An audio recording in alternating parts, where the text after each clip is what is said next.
កូនស្រីពៅមហាសេដ្ឋី Bill Gates ទម្លាយថាឪពុកមានជំងឺប្រចាំកាយមួយយ៉ាងពិបាកចុះសម្រុងនៅក្នុងសង្គម វ៉ាវចំណេញកំ KK The Resident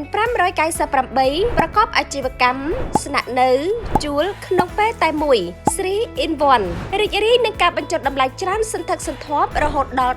10% និងលក្ខខណ្ឌបង់ប្រាក់មានច្រើនជម្រើសសូមទំនាក់ទំនងឥឡូវនេះសម្រាប់ព័ត៌មានបន្ថែម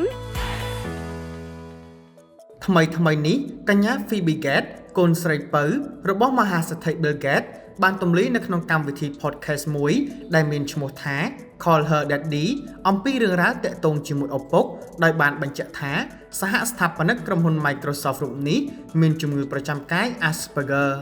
កញ្ញា Phoebe បាននិយាយថាអ្នកដឹងទេឪពុករបស់ខ្ញុំពិបាកក្នុងការទំនាក់ទំនងនៅក្នុងសង្គមណាស់ដោយសារគាត់មានជំងឺប្រចាំកាយមួយយ៉ាងដែលគេហៅថាជំងឺ Asperger តាមការស្រាវជ្រាវនិងឯកសារពីមន្ទីរពេទ្យបានឲ្យដឹងថាអ្នកជំងឺ Asperger តែងតែមានភាពលំបាកនៅក្នុងការប្រស្រ័យទាក់ទងជាមួយអ្នកដទៃនៅក្នុងសង្គមមិនចូលចិត្តមាត់ក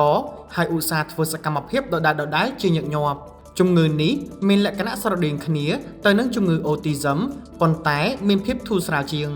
គូជម្រាបដែរថាមហាសេដ្ឋី Bill Gates មិនដែលចេញមុខអះអាងថា